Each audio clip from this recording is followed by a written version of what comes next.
What if I told you that Red Bull's real advantage in Bahrain was not in the engine, nor in the visible aerodynamics, but in something that the FIA began to look closely after the second week of testing?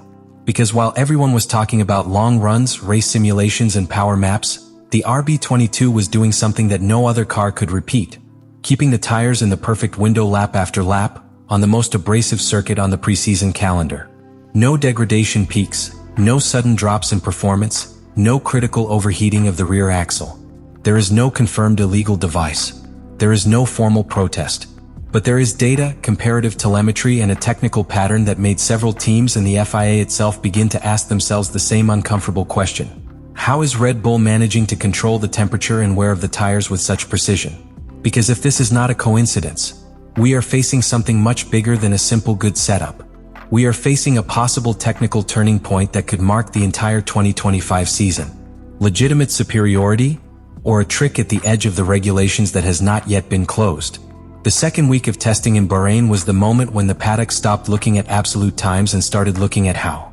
Because it is one thing to set a fast lap with little fuel and quite another to maintain a constant pace in long runs on a circuit that historically punishes the rear axle like few others on the calendar. And it was precisely there where the RB22 began to look different. Not faster in an isolated flash, but disturbingly stable during long sequences, with a degradation that did not follow the logical pattern that other equipment did show. In secure, the abrasive asphalt and high temperatures make the tire's thermal management the deciding factor. Normally, when a car pushes hard in the first few laps of a stint, it pays the price later with a sharp drop in performance due to superficial overheating or structural degradation. However, in the second week, the RB22 seemed to operate within a perfect window. It could force the pace without that abrupt drop appearing. There was no classic cliff that was seen in other cars. That regularity was the first indication that something was happening beneath the surface. The interesting thing is that there was no talk of a visible illegal element. There were no accusations of internal chambers in the tires, no suspicious hydraulic systems, or direct mechanisms acting on the tire. What began to attract attention was the combination of factors: an extremely stable aerodynamic platform, a very controlled load transfer during braking and acceleration, and energy management that seemed to reduce thermal stress at the most critical moments. In other words, the RB22 didn't need to touch the tire to influence it. I was conditioning it from the overall behavior of the car. The comparative data circulating in the paddock showed something even more striking. In high traction sectors where greater sliding degradation normally occurs, the RB22 generated competitive times without showing temperature spikes in the tread. That suggests extremely clean traction, with fewer microslips and fewer sharp steering corrections. And every little correction you avoid is temperature you don't generate. Every millimeter of slip you eliminate is life you preserve. In addition, the car seemed to absorb the irregularities of the asphalt better. In fast corners, where other cars showed slight load oscillations that punished the tire, the RB22 remained flat, solid, almost glued to the ground without aggressive rebounds. This stability reduces extreme thermal cycles, and thermal cycles are precisely one of the great enemies of constant performance in Bahrain. When a tire gets too hot and then suddenly cools, it loses structural efficiency. If you maintain a smooth and controlled thermal curve, you extend its useful performance. And this is where the real impact comes in. In the second week, while some teams were experimenting with aggressive setups trying to find speed, Red Bull seemed to have already arrived with a fine-tuned concept. They were not desperately searching for the ideal balance, they were executing it. That difference in approach fueled the suspicion that the work on the suspension aerodynamics power interaction had been developed with a very clear objective: to control degradation from the root. The first thing we must understand is that a tire does not degrade due to friction alone, but also due to thermal peaks and unstable dynamic loads. Every time the car transfers weight abruptly under braking, every time there is a microslip in traction, every time the aerodynamic platform oscillates in a fast corner, the tire suffers. And what the RB22 showed in the second week of Bahrain was a drastic reduction in those peaks. The strongest technical hypothesis within the paddock points to the integration between suspension and aerodynamics. We are not talking about illegal active suspension, but rather an extremely refined geometry that keeps the height of the car and the rake within an ultra-controlled range even in critical phases. When the aerodynamic platform does not collapse or rebound violently, the vertical load on the tire is more progressive. That means less instantaneous stress, less abrupt temperature generation, and a more consistent contact footprint. The second point is energy management. In Bahrain, where traction when exiting slow corners is decisive, the use of ERS can generate torque peaks that trigger the rear temperature. If the energy deployment is calibrated in a more linear and less aggressive way, you reduce the invisible skating that is not always noticeable to the naked eye but that does punish the rubber. The RB22 seemed to accelerate with an almost surgical cleanliness, as if the power delivery was designed not only to save time, but to protect the tire with every meter. Here comes a key detail. Less side slip means less surface friction. Less surface friction means less overheating. Less overheating means the compound stays within its ideal window for more laps. It's a technical domino effect. The third pillar is the overall thermal efficiency of the car. If the engine box hybrid system's assembly works in a lower or better insulated thermal range, the heat transfer to the rear axle is reduced.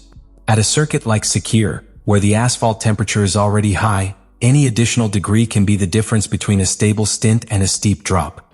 If Red Bull has optimized heat evacuation and internal flow management, the rear tire receives less indirect thermal stress. What makes this so impactful is that it is not a one-off trick. It is an architecture. It is an integrated concept. And that makes it much more difficult to attack from the regulations. Because what exactly do you regulate? The stability of the car? The efficiency of the suspension? The power delivery? In the second week of Bahrain, while other teams showed progressive degradation that was within expectations, the RB22 seemed to operate in a different range, as if it had artificially extended the tire's useful window without modifying the tire itself. That is the genius and the reason for suspicion, influencing the result without directly touching the regulated element. And this is where the full impact becomes evident. If Red Bull has managed to turn tire management into a natural consequence of its overall design, then we are not facing a circumstantial preseason advantage. We are facing a technical base that could condition each race where degradation is decisive. The question that begins to float in the paddock is not whether the RB22 is fast. It is how much of that thermal stability others will be able to replicate, and whether the FIA will consider that this perfection falls too far into the gray area of the regulations. If what was seen in the second week of Bahrain is confirmed as a real structural advantage of the RB22, the impact will not only be sporting, it will be political, regulatory, and strategic. Because in Formula One, when a team finds a gray area that upsets the competitive balance, the domino effect is inevitable. The first thing that happens in the paddock when a technical anomaly appears is the internal analysis of the rivals.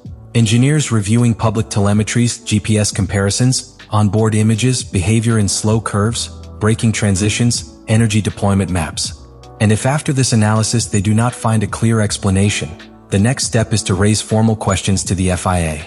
Not as a direct protest, but as a request for technical clarification. And therein lies the critical point.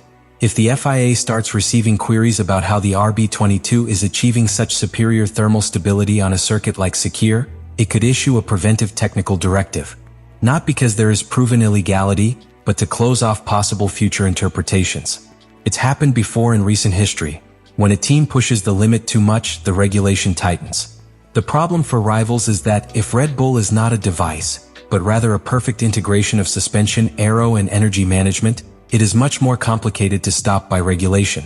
You can't prohibit efficiency. You can't sanction stability. You cannot directly limit a power delivery that complies with the approved maps. So what do? This is where the strategic impact comes in. If Red Bull manages to consolidate this advantage from the start of the championship, it will force all teams to redirect resources towards understanding the tire's dynamic behavior rather than simply seeking more downforce or power. That changes the development approach. Change wind tunnel. Change simulations. Change priorities. And in a season where each team manages a limited budget, any change in technical direction costs time and money. But there is something even deeper, the internal message. If the RB22 has found a way to extend the tire's operating window without modifying the tire, that means they have solved one of the biggest bottlenecks of the current regulations. And when you solve the main bottleneck, everything else becomes easier. You can attack in qualifying without fear of the long stint. You can extend strategies. You can put psychological pressure on your rivals knowing that your demotion will be more predictable. The total impact is not just a tenth per lap. It is strategic control. The second week of Bahrain did not leave a sanction. It did not leave a formal protest. It did not leave an explosive statement from the FIA. But he left something much more powerful, doubt. And in Formula One, when technical doubt appears in the paddock, It means that someone has done something extraordinary.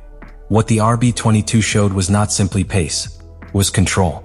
Thermal control, degradation control, strategic control. On the most demanding circuit for tires in the preseason, Red Bull seemed to operate outside the logical pattern that affected the rest. And that, in a category where everyone works with simulators, wind tunnels and millions of data, does not happen by chance. Let me know in the comments what you think about all this.